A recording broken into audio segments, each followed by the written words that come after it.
We shall begin with Confidences by Sea-Wrack, Commander E.H. Crebbin.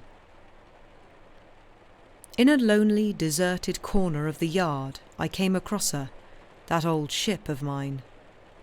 There she lay, pathetically motionless, and already she seemed to be shrouded in that mantle of patient resignation which surrounds like an aura of doom the vessel that has run her predestined course.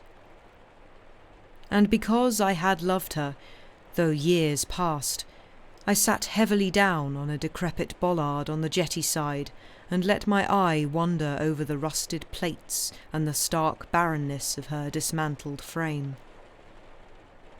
High above me, in the near dusk, as if dark with suppressed pain, the untenanted hawse-pipes, for the bower anchors and cables were gone, peered down at me with a quiet air of recognition. No need for me to walk along the jetty and try to decipher the battered lettering on the sheer of the stern. Just as a man will pick out his own kin from a multitude, so did I know that this was indeed my old destroyer. The evening breeze freshened so that the lap of the water rose in a brisk chatter. The sun sank low in the west, but still I sat on. And now I saw that my old ship moved a little uneasily at her berth. Under my right foot, as it rested on the wire spring, the eye of which was made fast round the bollard, I could feel a tremor, sentient and strangely moving, like a message bidding me stay, if only for a brief while. And there, in the loneliness of that deserted shipyard, I felt the companionship of my old boat, as I had felt it so many years before.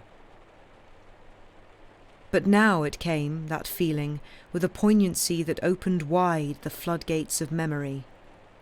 And with memory there came words of my own that I had written, leaping to my mind, so that I muttered under my breath, "It seems as if ships speak at night."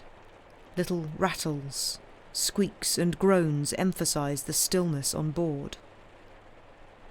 As if ships speak at night. "Oh, come!" A voice seemed to break into my train of thought. "Come and see me, your old ship, before it is too late.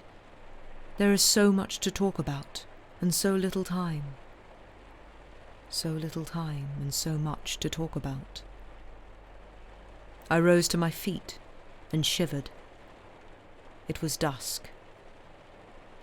So little time. The eternal cry of mankind, century after century, eon after eon.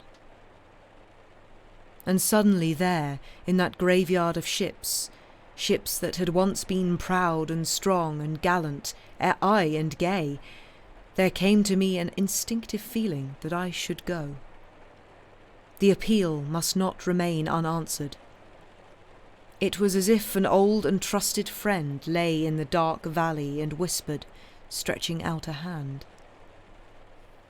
So, looking round me, I turned up the collar of my coat and stumbled through debris towards a plank that stretched from the jetty to the upper deck. And as I walked, the call grew more insistent. Rats scuttled before me as I stepped delicately over the narrow brow. Below, in the black chasm, dirty water, iridescent with the sheen of oil, gurgled and lapped as if choking in torture, while fenders grunted protestingly at the pressure exerted by the old hull. The ship stood high, the old trim waterline 4 feet above the surface, for boilers and engines, those splendid turbines that never once had failed me, had gone already. There were no guardrails, so I stepped out with a sigh of relief on to a barren, devastated deck. I looked about with horror, searching in vain for this and that, for the torpedo tubes and the glow from the galley fire, for the pom-pom, that venomous small piece of artillery that had played havoc with unskilful fingers and thumbs, and the midship gun platform, that halfway refuge from the bridge aft to the wardroom when driving seas had swept the upper deck. All were gone. But as I stood, and while memory drove bitter contrast home, the steel of the deck under my feet moved safely, reassuringly, with the sturdy strength that I had always relied upon. That, at least, was still there. 17 years. With a profound shock, I realised what a long passage of time had separated us. How many hundreds of thousands of feet had since passed and repassed along that now echoing upper deck. Blithe feet, shod with the fine carelessness of youth, and dragging wounded feet, aye, and there in my own time. Instinctively I glanced at the deck abreast the after funnel.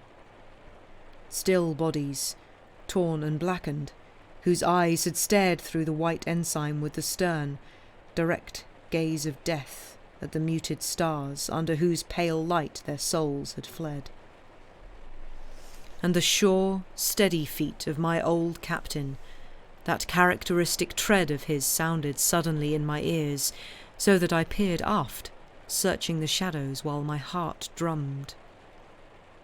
For a flashing moment, the voices of my old messmates came to me distinctly, cheerfully from the past, as the revealing beam of a lighthouse illumines a sector of sea and shore. I heard the rapid patter of the wardroom stewards rush aft with welcome meals from the galley. I caught again the sub's busy stride, a bundle of charts thrust under his arm. In a maze, I paused suddenly to listen, while imperceptibly, impalpably, but strong as the permeating essence of a powerful scent, there came to me, in a single, all-embracing wave of reunion, the very spirit of my old ship. For a second, I strove instinctively to control it. I looked around at the fading landmarks, noting how night was coming into her own, and my gaze was restless, anxious, for I was suddenly afraid. "Don't be a fool," a prosaic, matter-of-fact voice was saying. "You have gone aboard to have a look round your old destroyer. No need to let idiotic ideas get hold of you." But the cold, narrow forces of logic and reason beat in vain at the outer ramparts of the subconscious, for under my feet the steel deck moved uneasily as the old ship gently heaved, and a long drawn-out sigh of disappointment seemed to emanate from the shadows, issuing from the very hawsers and fenders, and even from the tattered canvas dodgers that hung like a witch's rags from the bridge rails.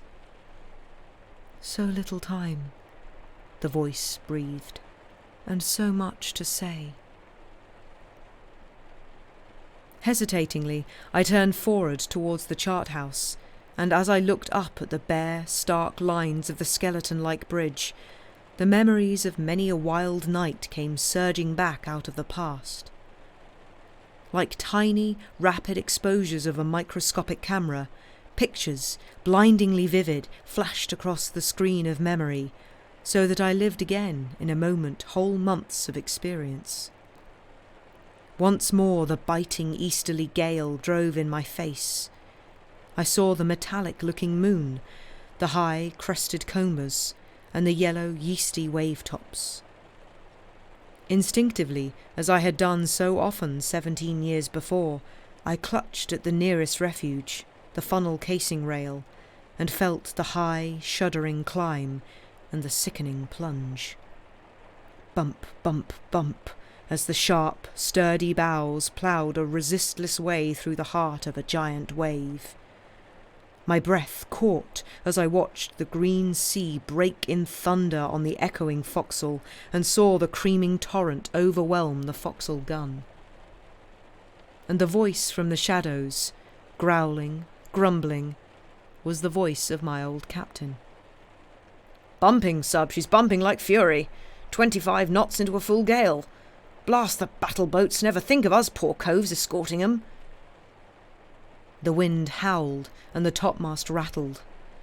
The moon had gone.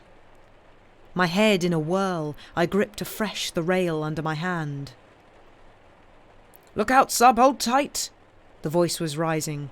"Hold her up, quartermaster! Hold her up, man, for heaven's sake! Last leg of the zigzag! 25 knots right into it! Hell, we'll be lucky if we have a bridge in an hour's time!" Then in a changed voice, "Hullo, what's that? Quick, man, port 20! Bear him a hand, signalman! Our next ahead's damaged. The Sarpington's caught one. She's hauling out of the line. Blast those battle boats! Look at her bridge, sub! It's gone! Topmast gone, wireless gone, chart house stove in!"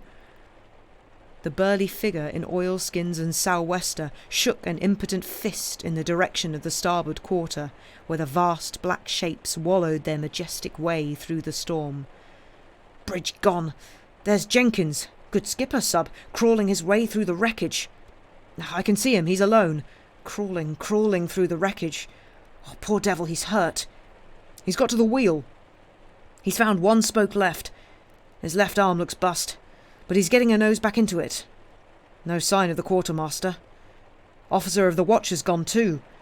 And we can't stop, sub. Orders, can't do anything. No boat would live in this sea. Oh, blast those battle boats!"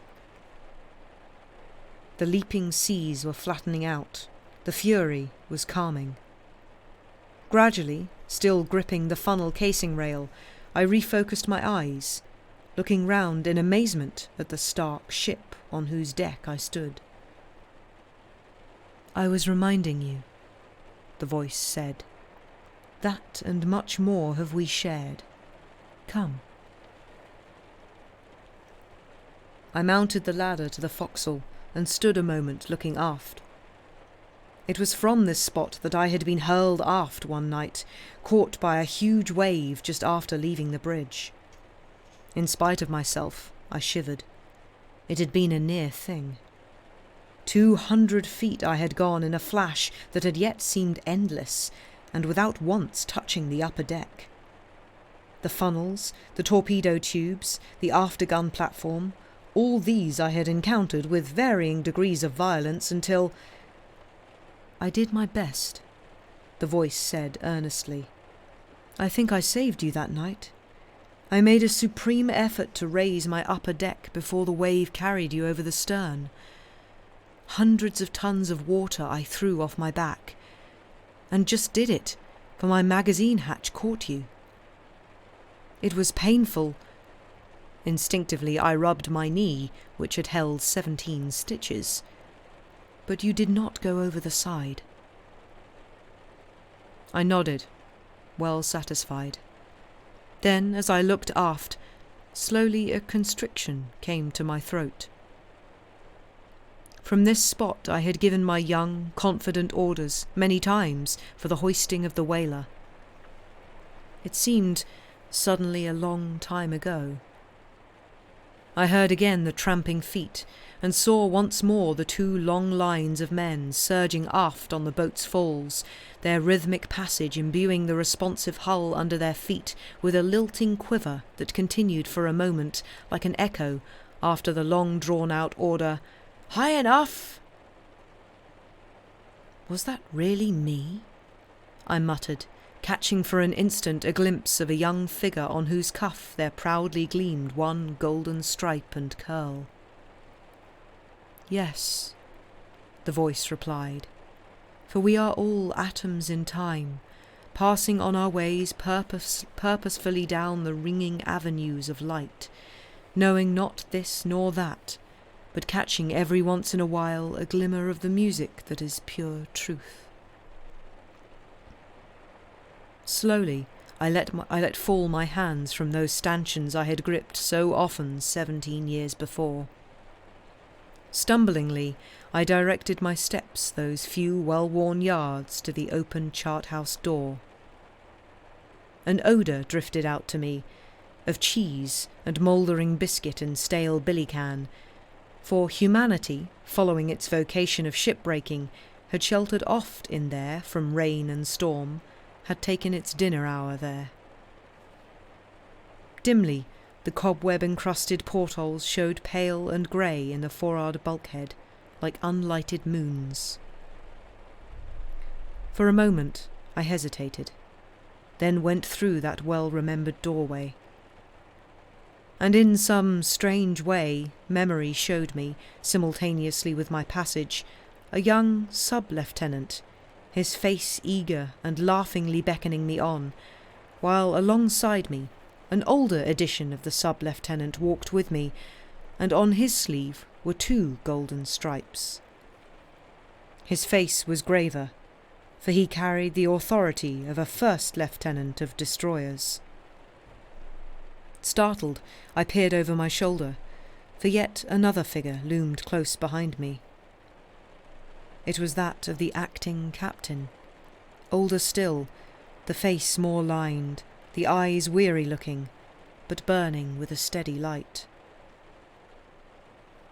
So, as I passed through that doorway, there seemed to be accompanying me the shades of my former selves, 3 separate yet linked individualities, the young sub-lieutenant, the graver, more responsible first lieutenant, and finally the rather weary yet dogged acting captain. I found myself leaning on the skeleton frame of my old chart table. In vain I felt for the polished slab of mahogany, and the vivid mental images grew out of the pale light of the portholes with an insistency that was overwhelming. "Let them come," the voice said. "It is good sometimes to remember the past, for out of the past grows the present, merging into the future, and the wise man knows that that way wisdom comes." "You are a woman," I said suddenly to that voice, the spirit of my old ship, "and a beautiful one," I added with conviction. The spirit seemed to me to smile, a slow, tender smile. "We are all women," the voice said. "Once I was beautiful and you loved me. Do you remember when you first saw me? When I lay on the banks of the Clyde and emerged, a gorgeous grey lady, from the squalor of the slips?" "Yes, I remember," I answered slowly. "You were the most beautiful ship I had ever seen, with the lovely flowing lines and the slender steely strength of perfect proportion."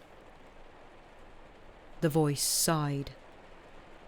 "We always know when we are loved, and to those we give all." "But tell me," I cried with a rising excitement, for here at last I might, I thought, uncover that secret which had always intrigued me. "Tell me why you are all different, almost as if you were human and possessed the frailties and splendours, the fickleness and steadfastness of womankind."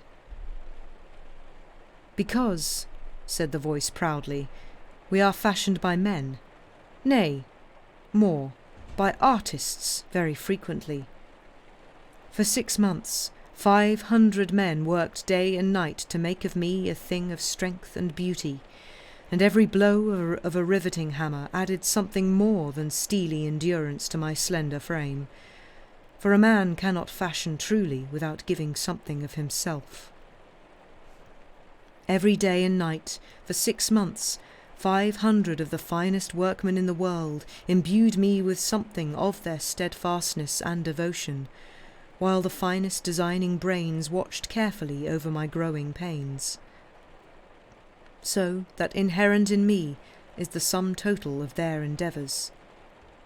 They gave me more than strength and beauty. They endowed me with a soul." "Ah," I said slowly, "so that is why ships are so different one from the other." "To those who love us, we give all," the voice repeated proudly. "For them we fight till the last. In the roar of the gale you will hear our battle cry, as our backs bend and our ribs recoil to the pounding of the giant waves. We fight with the fury of feline cunning for those we love and honour as masters, so that our sisters ashore will remember us in their prayers when we bear their men home in safety through the storm. And sometimes we take the bit in our teeth. The voice hesitated then. I will tell you one of my secrets. Something was happening to my vision. The cobwebby portholes faded. I looked out over a choppy sea from the bridge, standing alongside my old captain, who searched the surrounding waters anxiously through his glasses. Suddenly, my heart leapt, for the captain had jumped in a wild leap to the voice pipe. "Hard a starboard, quartermaster! Half astern, port, full speed ahead, starboard engines! Quick, man, jump to it!"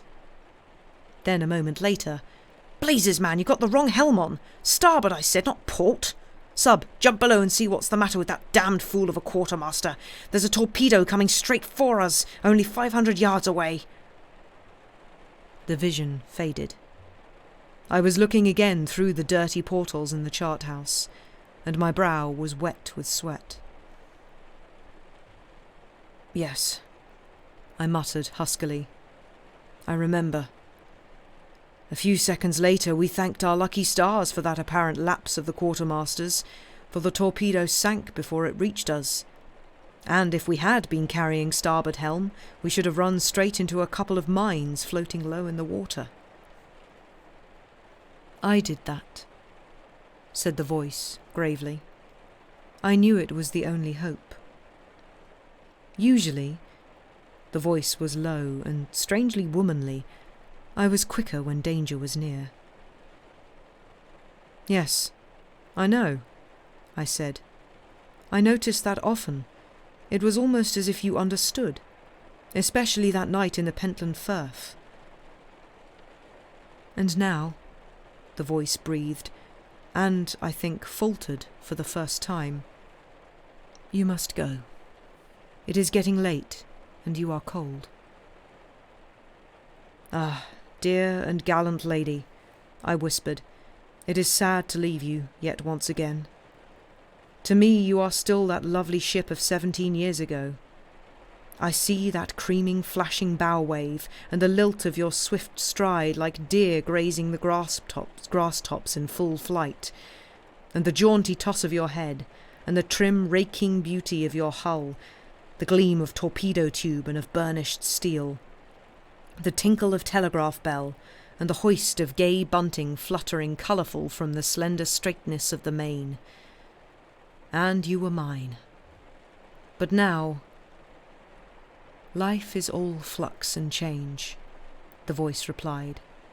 "We come, we pass, and we go, but life flows on. It is the work that matters, to do that well. I myself pass on, but I pass in pride, and my steely strength endures, melted, transmuted, so that sisters yet unborn may benefit.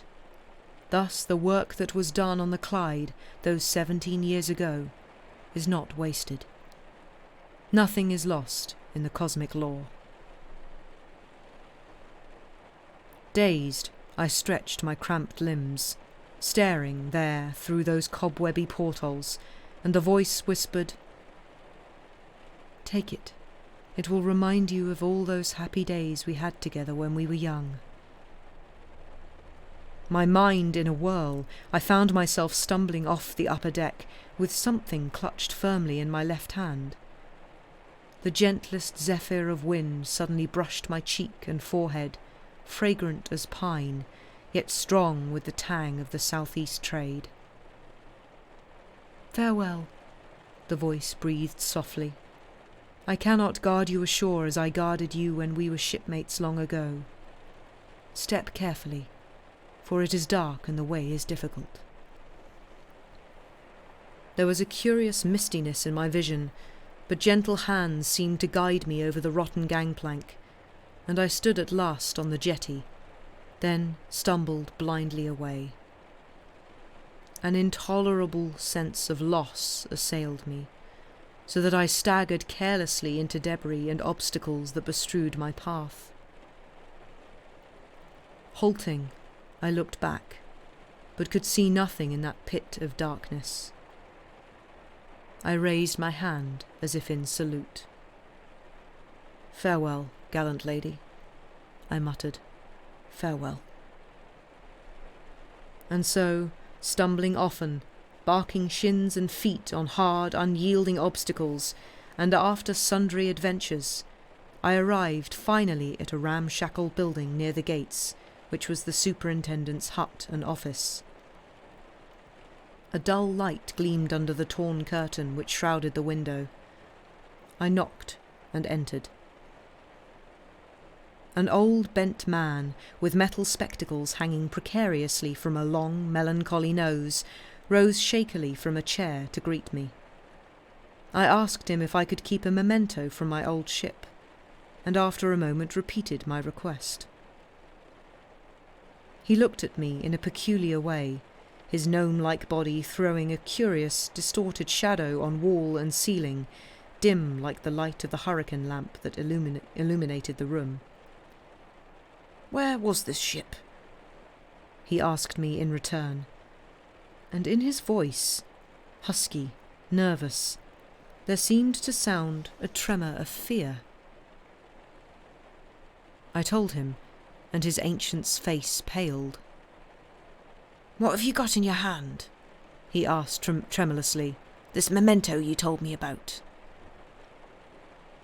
Then, for the first time, I opened my left hand and laid on the table the article I had been clutching. We stared at each other over the narrow table with a growing apprehension. "What is it?" he muttered. "It's a lead weight," I said with a catch of the breath. "I used to use it in my old ship for keeping corners of the chart down on the chart table. See, it's covered with green baize so that it won't slip when the ship's rolling and pitching, and," I added suddenly as I examined it more closely with a rising excitement, "it's one I lost when the chart house got washed out one night in the Pentland Firth. Look, there are my initials, and the number. I numbered them all. I can't think quite why there were 6 of them. This is number 5. The old watchman superintendent regarded me with a blank, watery gaze, curiously shut, as if he had closed the door of his senile mind on some alarming apprehension. His face had gone a dull grey colour, out of which there stood out in frightful contrast his huge red beak of a nose, decorated by a criss-cross pattern of veins, like the drooping proboscis of some mournful night-bird. "What was your ship?" he inquired, as if the words were slowly squeezed out of him. I told him, and at my answer he staggered to his chair and sat down, raising and dropping his hands in a gesture of despair. "I wouldn't go to that corner of the yard after nightfall if I was you, sir," he quavered. Then, looking anxiously at me, he said slowly, "There's not been a ship there these 18 months. Yourn were the last. She were broke up just a 1.5 years ago." He shambled out of his chair and put a reassuring claw on my arm as I swayed.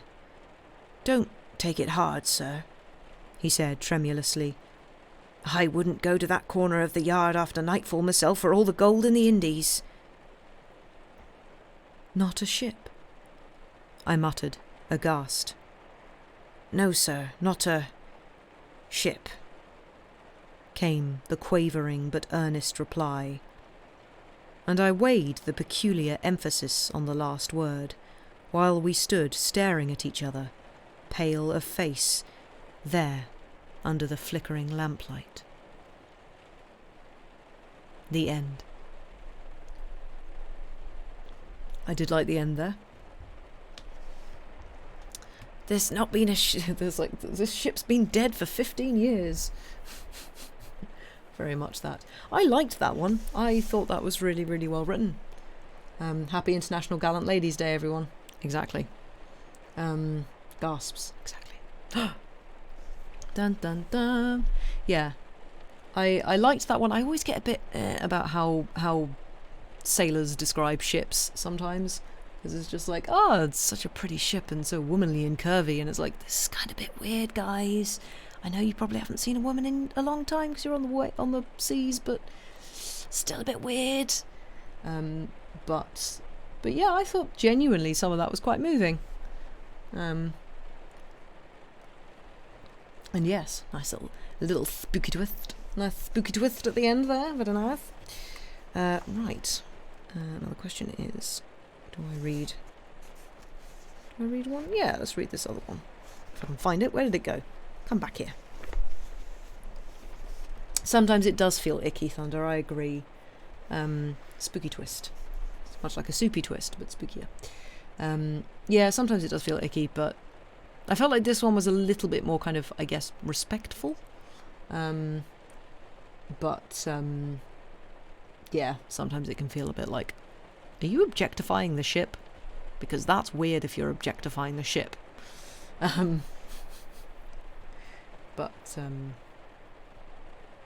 But yes, I thought that was quite nice. Right, let us do one more, and then we will take a break, and then we've got one further one after the break. Apologies if I just booped my mic, by the way. But yes, I hope you enjoyed that one. I thought that was rather nice.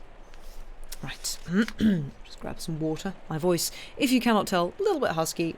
I was singing yesterday and may have slightly overdone it. But let us continue with The Three Bright Seals by A.D. Devine. The seals came out of the darkness, but we heard the sound of their coming a long way off, and even when our eyes helped us not at all, we knew where they were. The night was dark and strangely silent.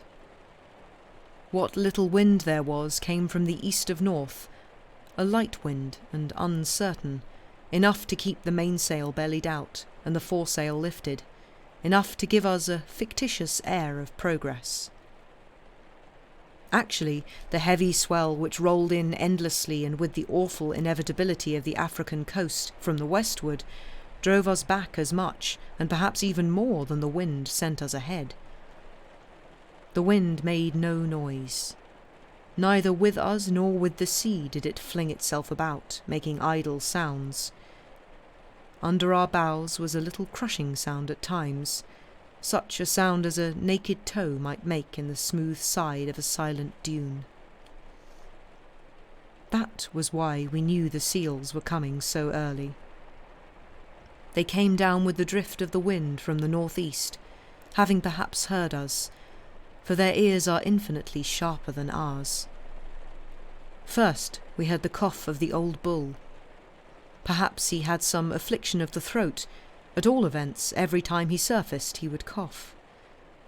A curious sound, a guttural with an R in it somewhere. Our language is not adequate for the expression of such sounds. Org would be the nearest to it, perhaps. After his cough, we heard the noise of their swimming. They came in crisp rushes, skittering along just above or just under the surface. A neat, eager noise, like tearing palm fronds. It was confusing at first, trying to sort out the noises. Ben said that it was a whole herd of seals, and that they were still a long way away. Riordan said that it was not more than 2 or 3, and that they were close. I thought with Riordan.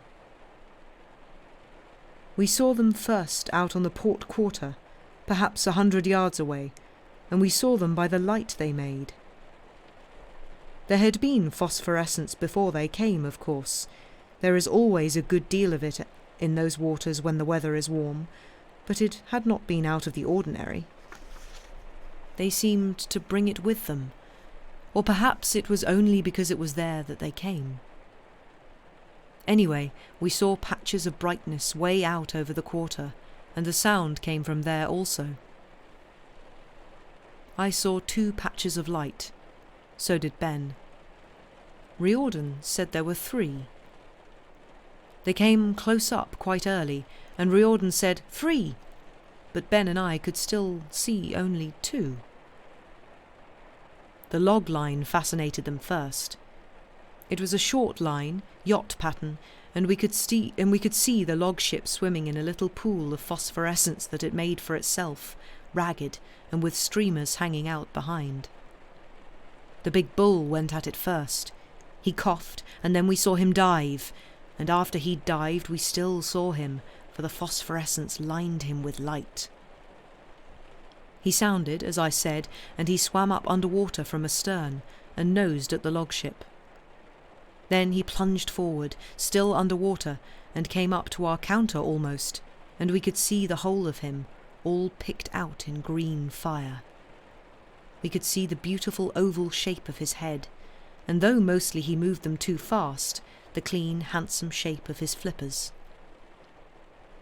I doubt if there is anything more beautiful at sea. There was something the poet said about trailing clouds of glory. That's what he was doing. Green glory, fiery green. It trailed behind him all shapes because he was twisting about and playing in his course. There were spirals of it, and long streaks like a pennant whipping in a heavy wind. There were little curves like baby comets, and big sweeping ones like the spiral nebulae. It swept and streamed and flagged away behind him as if an easy wind were blowing light down through a dark night. After a minute, the old bull surfaced. We could hear the splash and rustle, and then he coughed, "Ark!" The other one swam up to him then, streaming along the surface, and leaving a wake behind her like a powerboat. She must have been his mate. "Ah, the 3 beautiful ones," said Riordan. "2," said Ben, quite short for some reason. Riordan said nothing. This time the 2 of them went for the log ship together.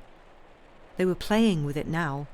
At the start the bull had found out that it wasn't to be eaten, and now they nosed it, and I saw the wheel check out of the corner of my eye. Then it went on again. Then they swam up to the ship together and played about deep down, perhaps 9 feet, which would bring them about to the bottom of our keel. There was a thin, wavy wedge of green light that came out from there, and they weaved across it and back, and cut patterns and figures in the water for a long time.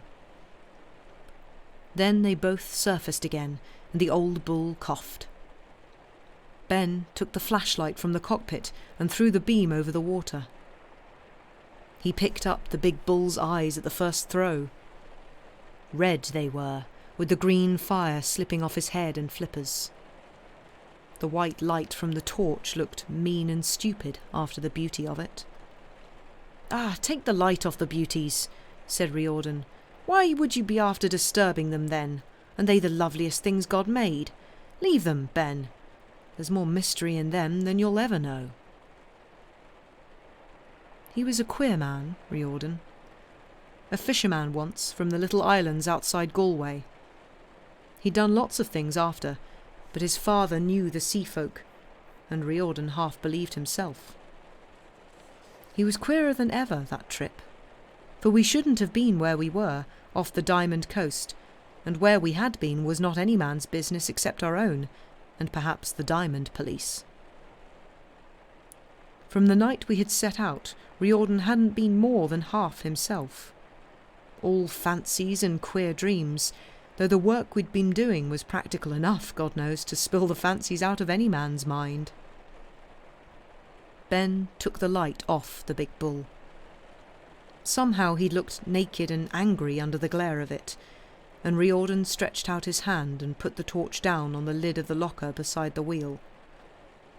"Here they come again, the 3 wonderful ones," he said to himself, half chanting almost, "spinning the green fire. Ben, lad, if you hear the singing of them, the sorrow will be in the soul of you, and it's hard put to it you'll be to keep from the company of them after. My father heard their singing and... but it's the beautiful sound. 3? Said Ben, and he was uneasy. 3, my grandmother. It's a bull seal and his mate. You've no heart, Ben, no heart in the body of you, and no eyes in your head. 3 there are, 3 of them, lacing the water with green, and making patterns that the heavens could not make, though they flagged the Milky Way to a rag. 2, said Ben, a bull seal and his mate, and the fish are coming. Watch them now.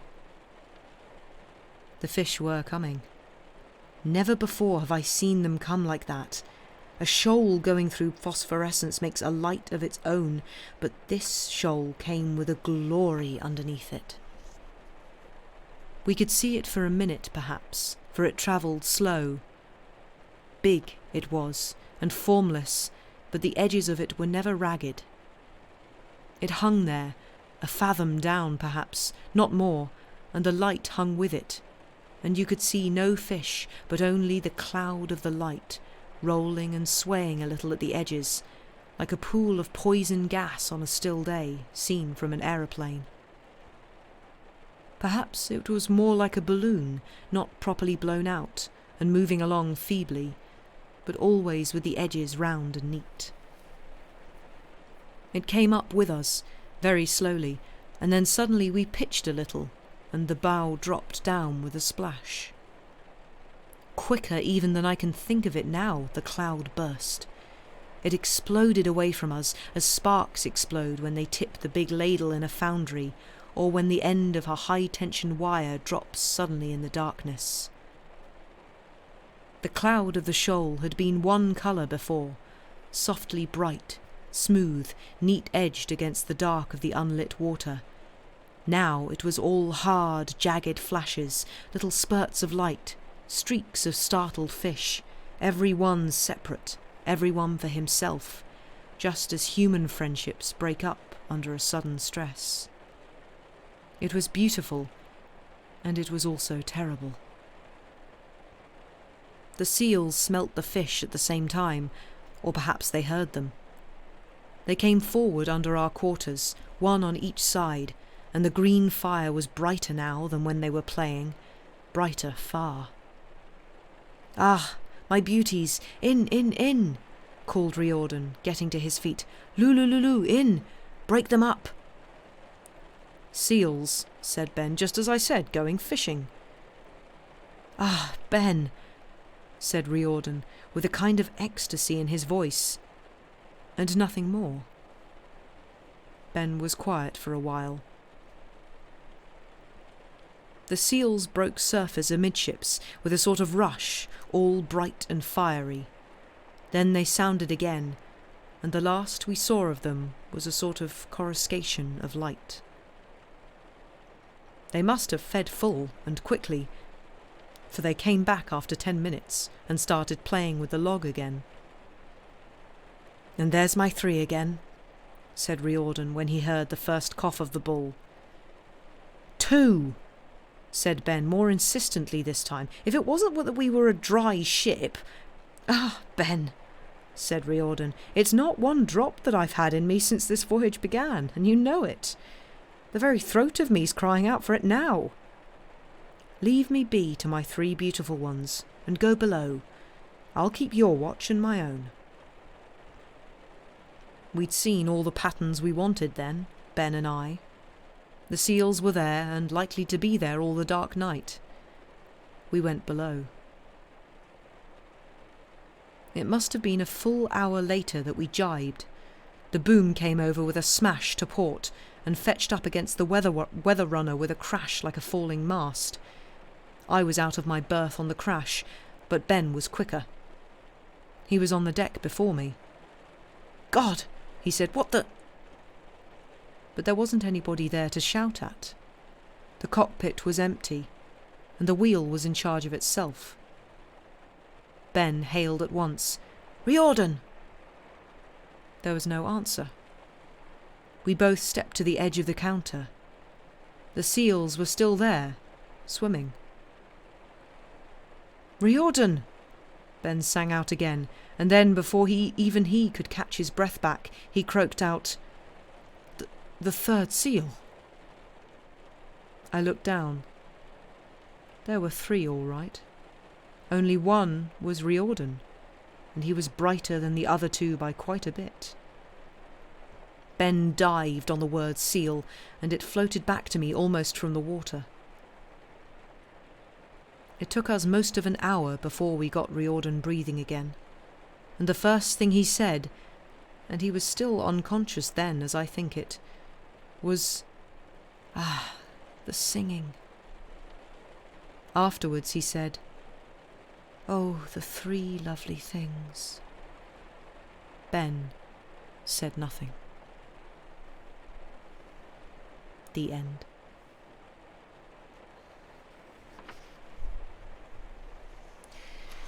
Now that's a Selkie story if ever I heard one. Spooky seals be spookin'. I enjoyed that one. That was good.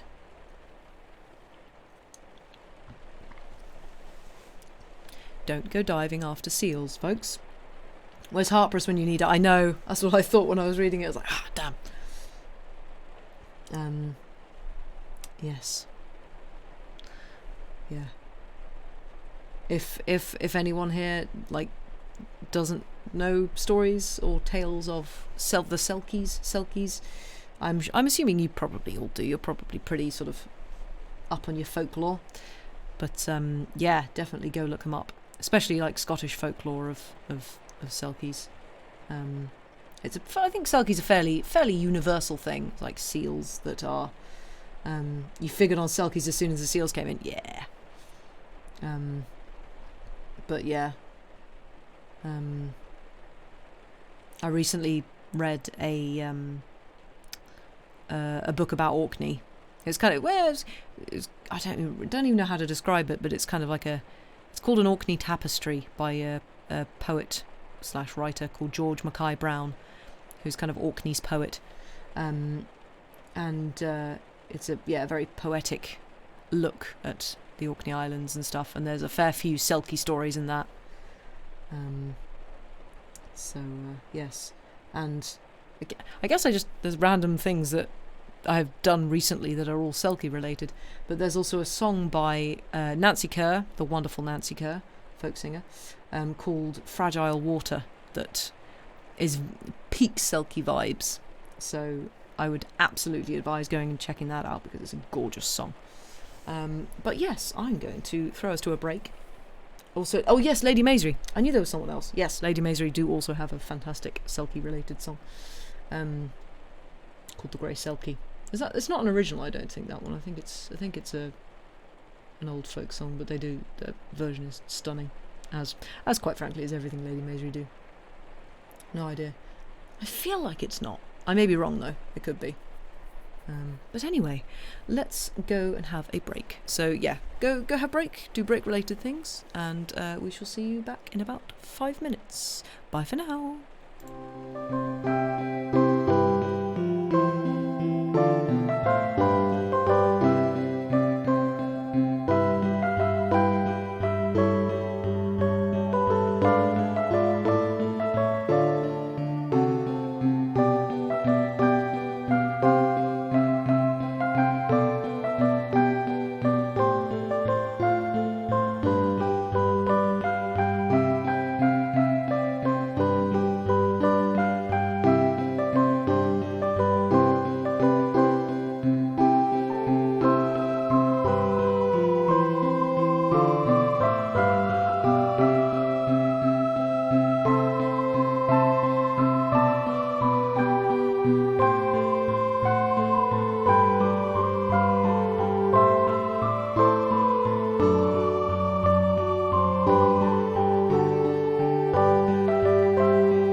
welcome back from the break, everybody. I hope you've all had a good break. I would have made a cup of tea, but we're out of milk, so did not. I mean, I could have made a non-milk tea, but by the time I realised we were out of milk, it was a bit too late. And I would have had to fill the kettle up and boil it and do all of that again. Oh, the joys. So, yes. But yes, I hope everybody else has had a good break and have got some kind of beverage if you want it, or not. Up to you. And yes, we've got one more story to go through this evening, which might mean we end a smidgen early. We shall see. But Harpress, you missed a story that was perfect for you. No need to apologise for being late. Hope you are well. Yeah, almost perfect timing. We did just before the break. We read a story called "The Three Bright Seals," which was... Oh, you sent Harper's a screenshot. Nice. He was singing along. Excellent. Yes. Silky related. Harper's is never on time. She's always a bit late. Oh, I would say a Harper's arrives precisely when she means to, honestly. Like a wizard, but not. Yes, like a Harpress almost. But yeah, quite enjoyed that little story. I always enjoy it when you've got like animal folklore-y stuff going on. It's always fun. Basically people going, why do people keep jumping in the sea after seals? What's going on with that? It's weird. You have your spies everywhere. You do. Harper's is never late, just took a while to tune that damn thing. Very good. Oh, I like that. That's a good one. Just reading the article Sam linked. Oh, he linked an article, did he? I missed that. Sorry, you didn't get to. That's alright. I will survive. I will. What? The article. Oh, okay. Interesting. I will have to read that at some point. Yeah, we do like a silky story. It's good stuff. Definitely listen to the VOD. Marvellous.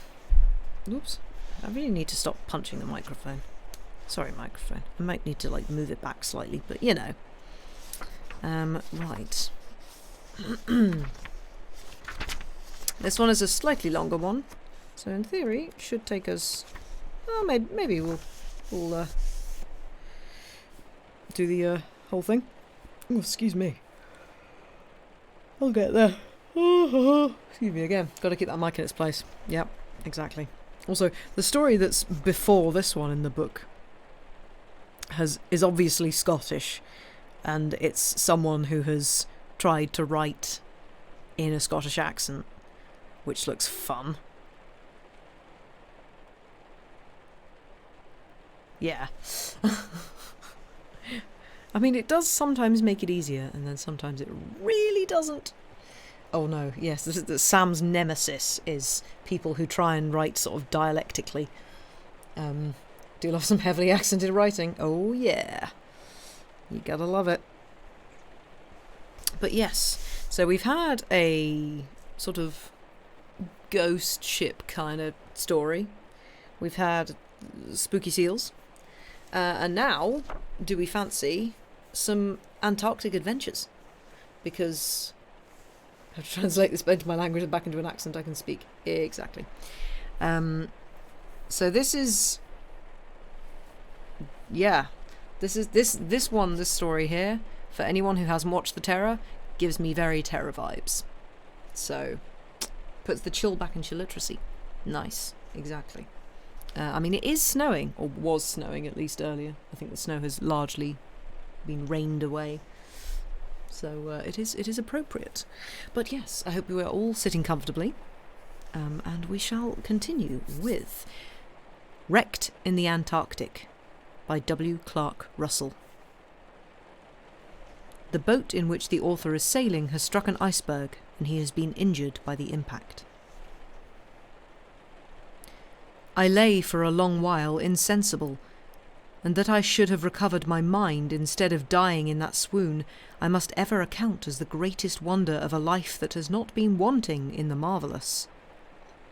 I had no sooner sat up than all that had happened and my present situation instantly came to me. My hair was stiff with ice. There was no more feeling in my hands than had they been of stone.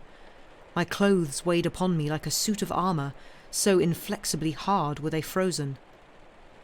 Yet I got upon my legs, and found that I could stand and walk, and that life flowed warm in my veins, for all that I had been lying motionless for an hour or more, laved by water that would have become ice had it been still.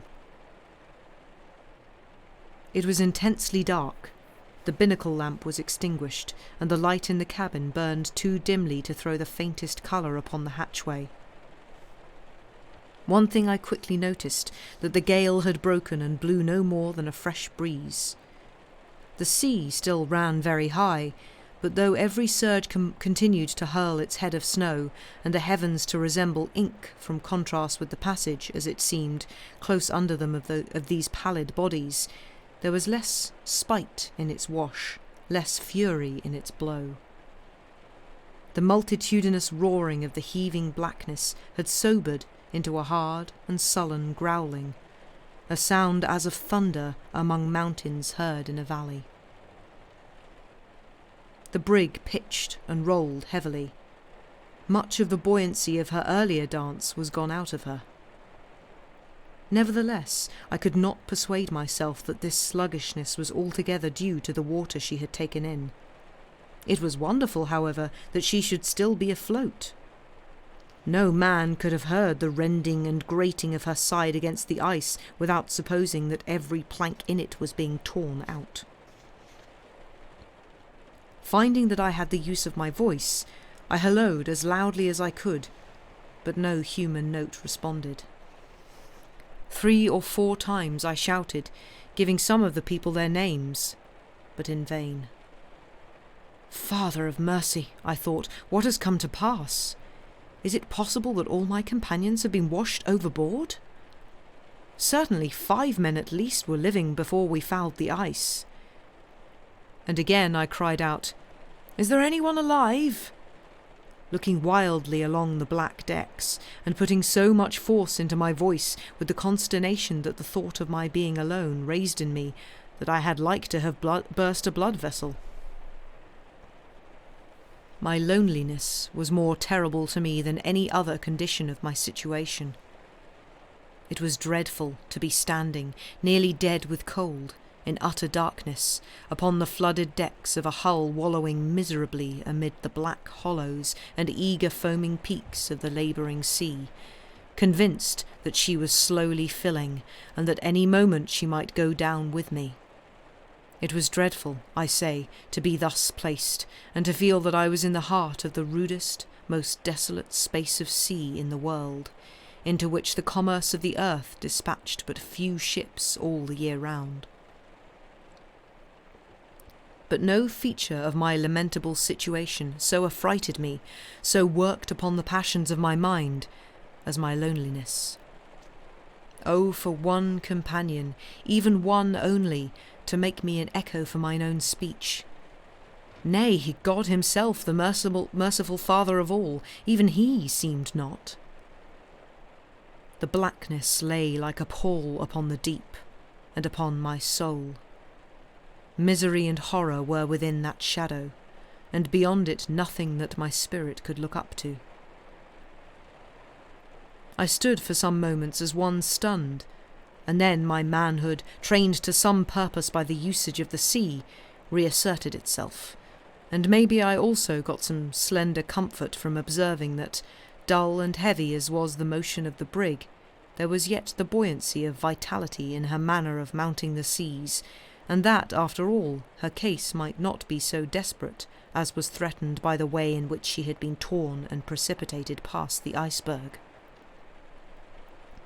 At moments when she plunged the whiteness of the water creaming upon the surges on either hand, threw out a phantom light of sufficient power to enable me to see that the forward part of the brig was littered with wreckage, which served to a certain extent as a breakwater by preventing the seas which washed onto the forecastle from cascading with their former violence aft.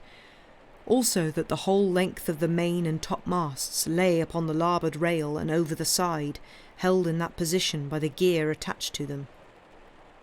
This was all that I could distinguish, and of this only the most elusive glimpse was to be had. Feeling as though the very marrow in my bones were frozen, I crawled to the companion, and pulling open the door, descended. The lamp in the companion burnt faintly. There was a clock fixed to a beam over the table.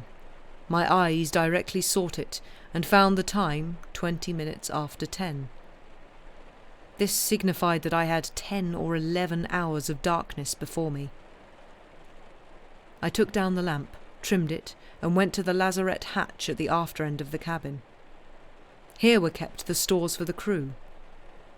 I lifted the hatch and listened, and could hear the water in the hold gurgling and rushing with every lift of the brig's bows, and I could not question from the volume of water which the sound indicated that the vessel was steadily taking it in, but not rapidly. I swallowed half a pannikin of the Hollands for the sake of the warmth and life of the draught, and entering my cabin, put on thick dry stockings, first chafing my feet till I felt the blood in them, and I then, with a seaman's dispatch, shifted the rest of my apparel, and cannot express how greatly I was comforted by the change, though the jacket and trousers I put on were still damp with the soaking of previous days. To render myself as waterproof as possible, for it was the wet clothes against the skin that made the cold so cruel, I took from the captain's cabin a stout cloak and threw it over me, enveloping my head, which I had cased in a warm fur cap with the hood of it, and thus equipped, I lighted a small hand lantern that was used on dark nights for heaving the log, that is, for showing how the sand runs in the glass, and carried it on deck. The lantern made the scene a dead, grave-like black outside its little circle of illumination. Nevertheless, its rays suffered me to guess at the picture of ruin the decks offered. The mainmast was snapped 3 or 4 feet above the deck, and the stump of it showed as jagged and barbed as a wild beast's teeth. But I now noticed that the weight of the hamper being on the larboard side balanced the list the vessel took from her shifted ballast, and that she floated on a level keel with her bows fair at the sea, whence I concluded that a sort of sea anchor had been formed ahead of her by the wreckage, and that it held her in that posture. Otherwise she must certainly have fallen into the trough. I moved with extreme caution, casting the lantern light before me, sometimes starting at a sound that resembled a groan, then stopping to steady myself during some particular wild leap of the hull, until, coming abreast of the main hatch, the rays of the lantern struck upon a man's body, which, on my bringing the flame to his face, proved to be Captain Rosy. There was a wound over his right brow, and as if that had not sufficed to slay him, the fall of the masts had in some wonderful manner whipped a rope several times round his body, binding his arms and encircling his throat so tightly that no executioner could have gone more artistically to work to pinion and choke a man. Under a mass of rigging in the larboard scuppers lay 2 bodies, as I could just faintly discern. It was impossible to put the lantern close enough to either one of them to distinguish his face, nor had I the strength even, if I had possessed the weapons, to extricate them, for they lay under a whole body of shrouds, complicated by a mass of other gear, against which leaned a portion of the caboose. I viewed them long enough to satisfy my mind that they were dead, and then, with a heart of lead, turned away. I crossed to the starboard side, where the deck was comparatively clear, and found the body of a seaman named Abraham Wise near the forehatch. This man had probably been stunned and drowned by the sea that filled the deck after I loosed the staysail. These were all of our people that I could find, The others, I supposed, had been washed by the water or knocked by the falling spars overboard. I returned to the quarter-deck and sat down in the companionway for the shelter of it and to think. No language that I have command of could put before you the horror that possessed me as I sat meditating upon my situation and recalling the faces of the dead. The wind was rapidly falling, and with it the sea, but the motion of the brig continued very heavy, a large swell having been set running by the long, fierce gale that was gone, and there being no uproar of tempest in the sky to confound the senses, I could hear 100 harsh and melancholy groaning and straining sounds rising from the hull, with now and again a mighty blow as if some spar or lump of ice alongside, weighty enough, you would have supposed, to stave the ship.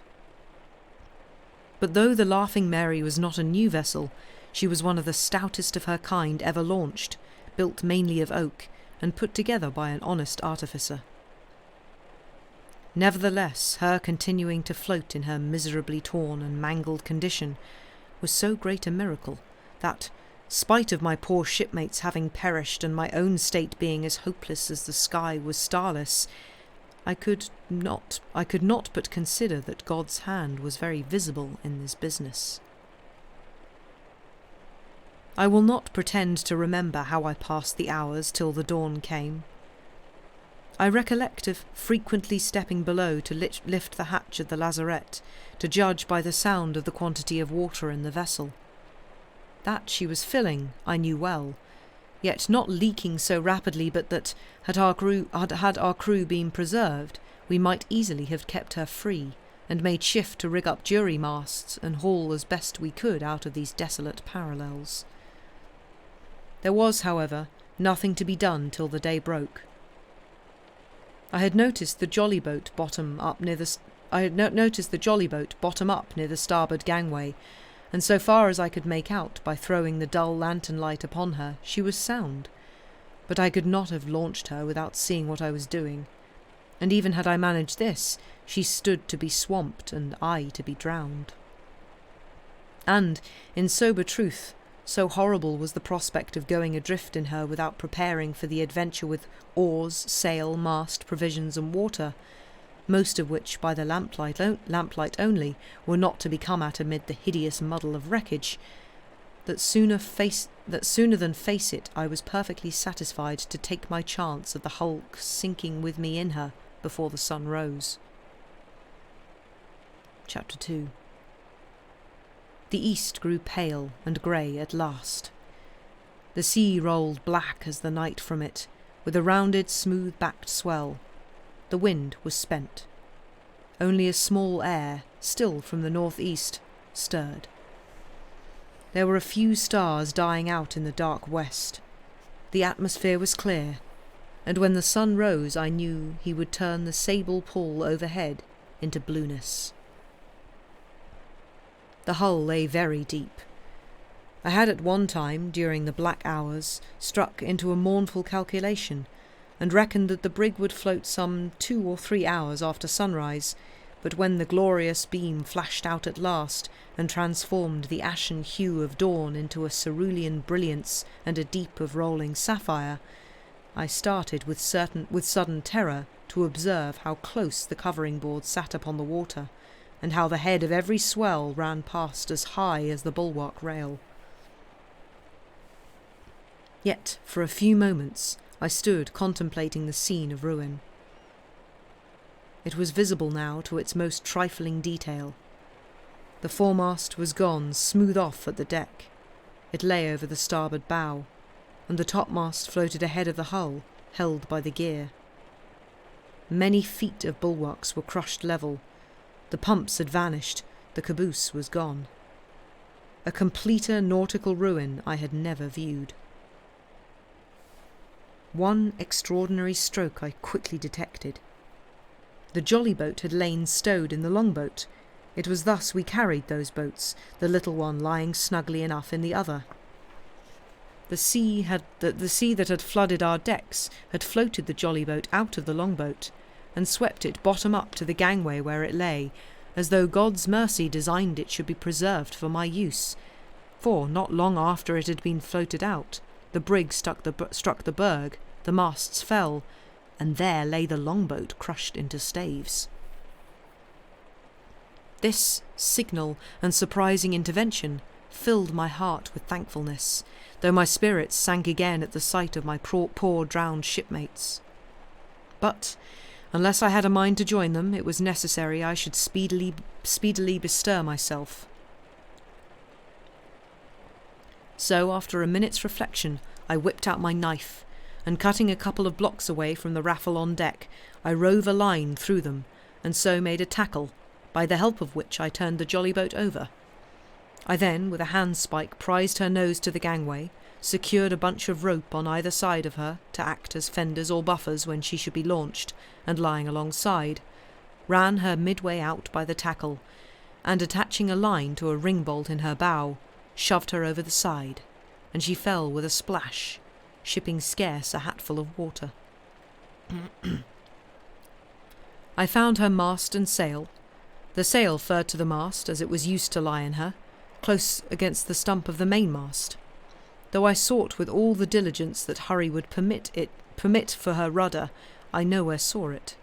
But I met with an oar that had belonged to the other boat, and this with the mast and sail I dropped into her, the swell lifting her up to my hand when the blue fold swung past. My next business was to victual her.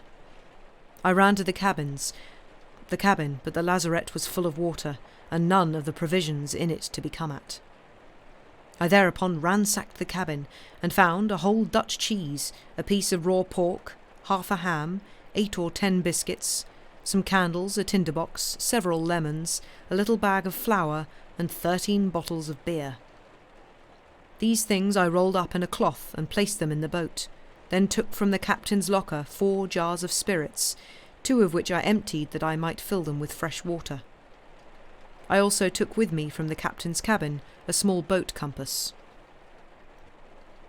The heavy, sluggish, sudden movement of the hull advised me to make haste. She was now barely lifting to the swell that came brimming in broad liquid blue brows to her stern.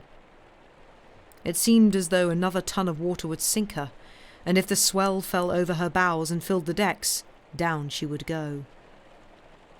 I had a small parcel of guineas in my chest, and was about to fetch this money, when a sort of staggering sensation in the upward slide of the hull gave me a fright, and watching my chance, I jumped into the boat and cast the line that held her adrift. The sun was an hour above the horizon. The sea was a deep blue, heaving very slowly, though you felt the weight of the mighty ocean in every fold, and eastwards, the shoulders of the swell, catching the glorious reflection of the sun, hurled the splendour along, till all that quarter of the sea looked to be a mass of leaping dazzle. Upon the eastern sea line lay a range of white clouds, compact as the chalk cliffs of Dover, threads, crescents, feather shapes of vapour of the daintiest sort, shot with pearly lustre, floated overhead very high. It was in truth a fair and pleasant morning, of an icy coldness indeed, but the air being dry, its shrewdness was endurable. Yet was it a brightness to fill me with anguish by obliging me to reflect how it would have been with us had it dawned yesterday instead of today? My companions would have been alive, and yonder sinking ruined fabric a trim ship capable of bearing us stoutly into warm seas and to our homes at last. I threw the oar over the stern of the boat to keep her near to the brig, not so much because I desired to see the last of her, as because of the shrinking of my soul within me from the thought of heading in my loneliness into those prodigious leagues of ocean which lay stretched under the sky. Whilst the hull floated, she was something to hold on to, so to say, something for the eye amid the vastness of water to rest upon, something to take out of the insufferable feeling of solitude, the poisonous sting of conviction. But her end was at hand. I had risen to step the boat's mast, and was standing and grasping it whilst I directed a slow look round the horizon in God knows what vain hope of beholding a sail, when my eye came to the brig. I observed that she was sinking. She went down very slowly. There was a horrible gurgling sound of water rushing into her, and her main deck blew up with a loud clap or blast of noise. I could follow the line of her bulwarks fluctuating and waving in the clear dark blue when she was some feet under. A number of whirlpools spun around over her, but the slowness of her foundering was solemnly marked by the gradual descent of the ruins of masts and yards which were attached to the hull by their rigging, and which she dragged down with her.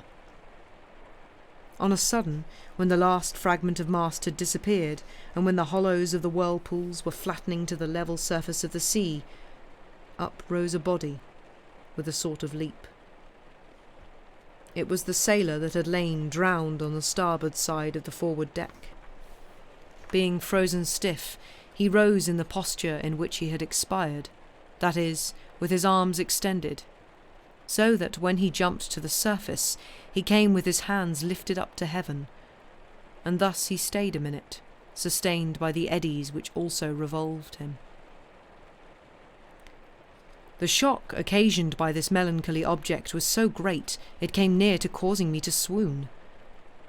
He sank when the water ceased to twist him, and I was unspeakably thankful to see him vanish, for his posture had all the horror of a spectral appeal, and such was the state of my mind that imagination might quickly have worked the apparition had it lingered into an instrument for the unsettling of my reason. I rose from the seat onto which I had sunk, and loosed the sail, and hauling the sheet aft, put the oar over the stern, and brought the little craft's head to an easterly course. The draught of air was extremely weak, and scarce furnished impulse enough to the sail to raise a bubble alongside.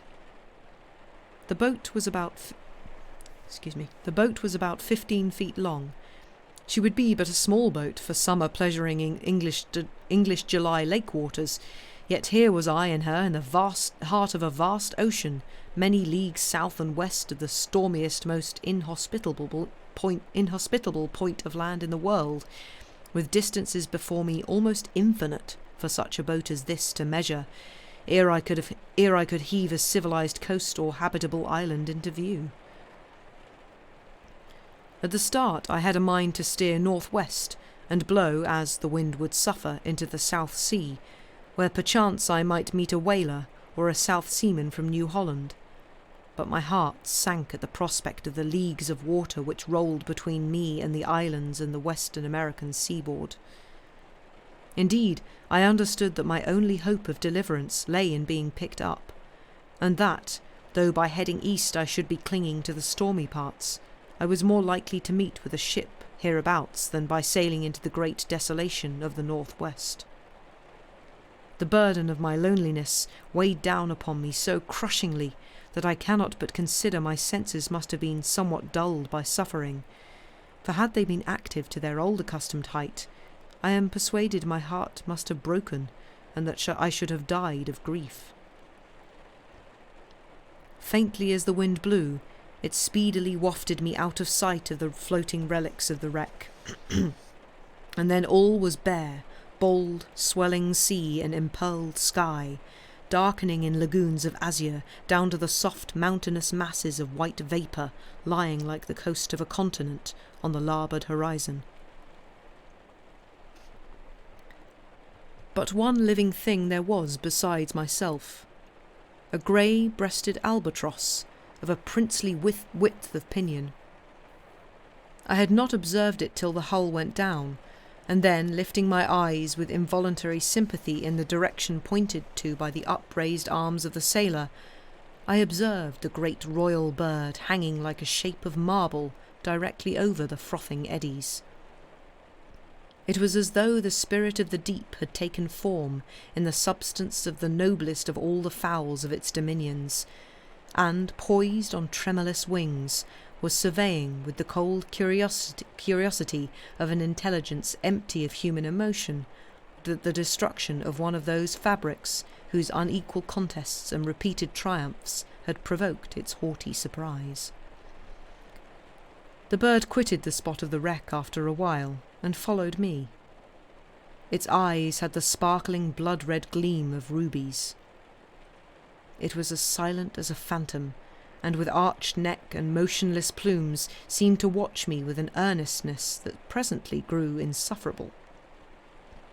So far from finding any comfort of companionship in the creature, methought if it did not speedily break from the motionless posture in which it rested on its seat of air, and remove its piercing gaze, it would end in crazing me. I felt a sudden rage, and jumping up, shouted and shook my fist at it. This frightened the thing. It uttered a strange salt cry, the very note of a gust of wind splitting upon a rope, flapped its wings, and after a turn or two sailed away into the north. I watched it till its figure melted into the blue atmosphere, and then sank, trembling, into the stern sheets of the boat. Chapter 3. 4 days did I pass in that little open boat. The first day was fine till sunset. It then blew fresh from the northwest, and I was obliged to keep the boat before the wind. The next day was dark and turbulent, with heavy falls of snow and a high swell from the north, and the wind a small gale. On the third day the sun shone, and it was a fair day but horribly cold, and I saw 2 icebergs like clouds upon the far western sea line. There followed a cruel night of clouded skies, sleet and snow, and a very troubled sea, and then broke the 4th day, as softly brilliant as an English May day, but cold, great God, how cold! Thus I might epitomise this passage, and I do so to spare you the weariness of a relation of uneventful suffering. In those 4 days I mainly ran before the wind, and in this way drove many leagues south, though wherever a chance offered I hauled my sheet for the east. I know not, I am sure, how the boat lived. I might pretend it was due to my clever management. I do not say I had no share in my own preservation, but to God belongs all the praise. In the blackness of the first night, the sea boiled all about me. The boat leapt into hollows in which the sails slapped the mast.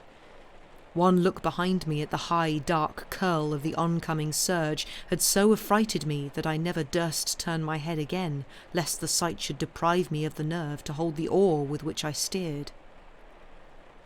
I sat as squarely as the task of steering would suffer, trusting that if a sea should tumble over the stern, my back would serve as a breakwater, and save the boat from being swamped. The whole sail was on her, and I could not help myself, for it would have been certain death to quit the steering oar for an instant. It was this that saved me, perhaps, for the boat blew along with such prodigious speed, running to the height of a sea as though she meant to dart from that eminence into the air, that the slope of each following surge swung like a pendulum under her, and though her sail was becalmed in the trough, her momentum was so great that she was speeding up the acclivity and catching the whole weight of the wind afresh before there was time for her to lose way. I was nearly dead with cold and misery when the morning came, but the sparkling sun and the blue sky cheered me, and as wind and sea fell with the soaring of the orb, I was enabled to flatten aft the sheet and let the boat steer herself, whilst I beat my arms about for warmth and broke my fast. When I look back, I wonder that I should have taken any pains to live. That it is possible for the human mind at any period of its existence to be absolutely hopeless, I do not believe, but I can very honestly say that when I gazed round upon the enormous sea I was in, and considered the size of my boat, the quantity of my provisions, and my distance, even if I was heading that way from the nearest point of land, I was not sensible of the faintest stirring of hope, and viewed myself as a dead man. No bird came near me. Once I spied the back of a great black fish about 1/4 of a mile off. The wetness of it caught the sunshine and reflected it like a mirror of polished steel, and the flash was so brilliant it might have passed for a bed of white fire floating on the blue heavings. But nothing more that was living did I meet, and such was the vastness of the sea over which my little keel guided, in the midst of which I sat abandoned by the angels, that for utter loneliness I might have been the very last of the human race. When the third night came down with sullen blasts sweeping into a steady storming of wind that swung a strong melancholy howl through the gloom, it found me so weak with cold, watching and anxiety, and the want of space wherein to rid my limbs of the painful cramp which weighted them with an insupportable leaden sensation, that I had barely power to control the boat with the oar. I pined for sleep. 1 hour of slumber would, I felt, give me new life, but I durst not close my eyes. The boat was sweeping through the dark and seething seas, and her course had to be that of an arrow, or she would capsize and be smothered in a breath. Maybe I fell something delirious, for I had many strange and frightful fancies. Indeed, I doubt not it was the spirit of madness, that is certainly tonical when small, which furnished strength enough to my arm to steer with. It was like the action of a powerful cordial in my blood, and the very horrors it fed my brain with were an animation to my physical qualities. The gale became a voice. It cried out my name, and every shout of it past my ear had the sound of the word despair. I witnessed the forms of huge phantoms flying over the boat. I watched the beating of their giant wings of shadow and heard the thunder of their laughter as they fled ahead, leaving scores of like monstrous shapes to follow. There was a faint lightening of phosphor in the creaming heads of the ebon surges, and my sick imagination twisted that pallid complexion into the dim reflection of the lamps of illuminated pavilions at the bottom of the sea, mystic palaces of green marble, radiant cities in the measureless kingdoms of the ocean gods. I had a fancy of roofs of pearl below, turrets of milk-white coral, pavements of rainbow lustre like to the shootings and dartings of the hues of shells inclined and trembled to the sun.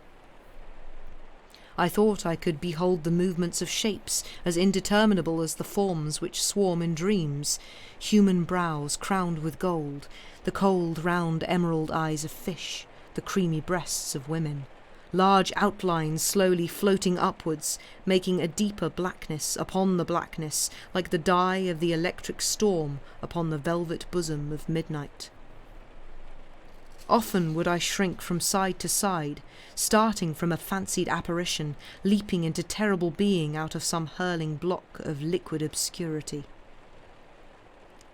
Once a light shone upon the masthead. At any other time I should have known this to be a St. Elmo's fire, a corpusant, the ignis fatuus of the deep, and hailed it with a seaman's faith in its promise of gentle weather. But to my distempered fancy it was a lanthorn hung up by a spirit hand. I traced the dusky curve of an arm, and observed the busy twitching of visionary fingers by the rays of the ghostly light. The outline of a large face of a bland and sorrowful expression, pallid as any foam flake whirling past, came into the sphere of those graveyard rays. I shrieked and shut my eyes, and when I looked again, the light was gone. Long before daybreak, I was exhausted. Mercifully, the wind was scant. The stars shone very gloriously. On high sparkled the cross of the southern world. A benign influence seemed to steal into me out of its silver lining. The craze fell from me, and I wept. Shortly afterwards, worn out by 3 days and nights of suffering, I fell into a deep sleep, and when I awoke, my eyes opened right upon the blinding sun. This was the morning of the 4th day. I was without a watch. By the height of the sun, I reckoned the hour to be 10. I threw a languid glance at the compass and found the boat's head, pointing northwest. She fell off and came to, being without governance, and was scarcely sailing therefore.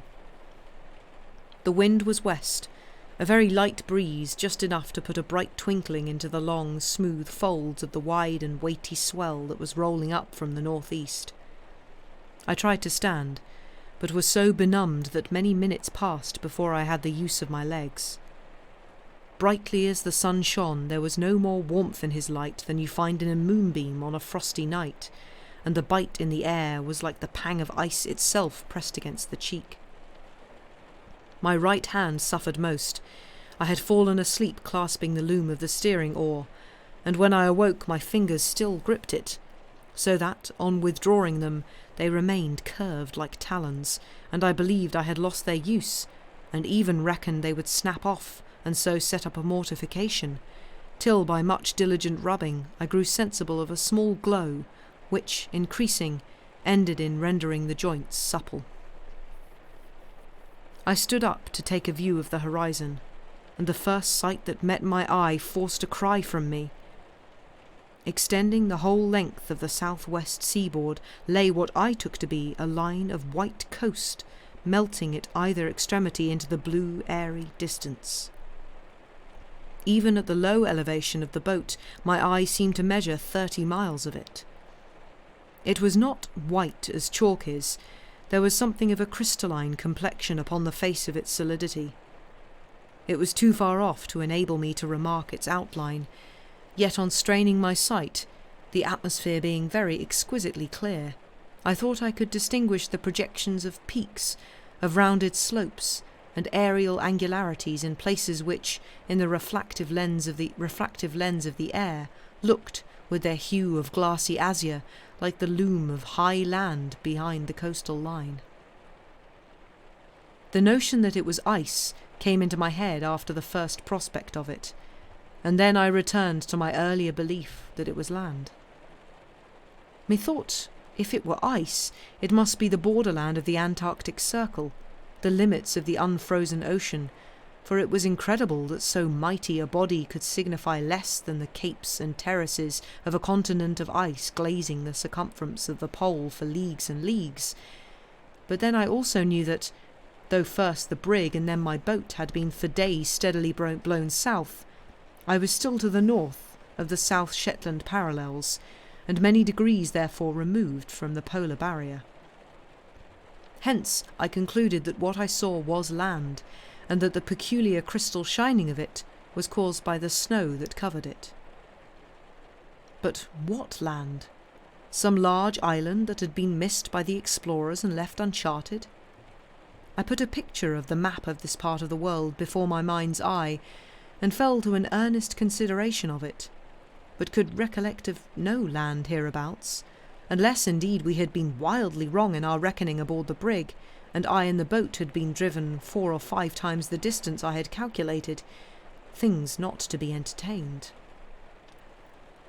Yet even as a mere break in the frightful and enduring continuity of the sea line, even as something that was not sea nor sky, nor the cold, silent and mocking illusion of clouds, it took a character of blessedness in my eyes. My gaze hung upon it joyously, and my heart swelled with a new impulse of life in my breast. It would be strange, I thought, if on approaching it something to promise me deliverance from this dreadful situation did not offer itself. Some whaler or trader at anchor, signs of habitation and of the presence of men, nay, even a single hut to serve as a refuge from the pitiless cold, the stormy waters, the black, lonely, delirious watches of the night, till help should heave into view with the white canvas of a ship. I put the boat's head before the wind, and steered with one hand whilst I got some breakfast with the other. I thanked God for the brightness of the day, and for the sight of that strange white line of land, that went in glimmering blobs of faintness to the trembling horizon where the southern end of it died out. The swell rose full and brimming ahead, rolling in sapphire hills out of the northeast, as I have said, whence I inferred that that extremity of the land did not extend very much farther than I could see it. Otherwise there would not have been so much weight of water as I found in the heaving. The breeze blew lightly, and was the weaker for my running before it. But the little line of froth that slipped past either side of the boat gave me to know that the speed would not be less than 4 miles in the hour, and I reckoned the land to be but a few leagues distant. I calculated on being ashore some little while before sundown. In this way 2 hours passed. By this time the features of the coast were tolerably distinct. Yet I was puzzled. There was a peculiar sheen all about the irregular skyline, a kind of pearly whitening, as it were, of the heavens beyond, like to the effect produced by the rising of a very delicate soft mist melting from a mountain's brow into the air. This dismayed me. Still I cried to myself, it must be land. All that whiteness is snow, and the luminous tinge above it is the reflection of the glaring sunshine thrown up from the dazzle. It cannot be ice. 'Tis too mighty a barrier. Surely no single iceberg ever reached to the prodigious proportions of that coast. And it cannot be an assemblage of bergs, for there is no break. It is leagues of some solid conformation. Oh yes, it is land, sure enough. Some island whose tops and seaboard are covered with snow. But what of that? It may be populated all the same. Are the northern kingdoms of Europe bare of life because of the winter rigours? And then I thought to myself, if that island have natives, I would rather encounter them as the savages of an icebound country than as the inhabitants of a land of sunshine and spices and radiant vegetation. For it is the denizens of the most gloriously fair ocean seats in the world who are allegedly man-eaters, not the Patagonian, giant though he be, nor the blubber-fed anatomies of the ice climes. Thus I sought to reassure and comfort myself. Meanwhile my boat sailed quietly along, running up and down the smooth and foamless hills of water very buoyantly, and the sun slided into the northwest sky and darted a reddening beam upon the coast towards which I steered. The end.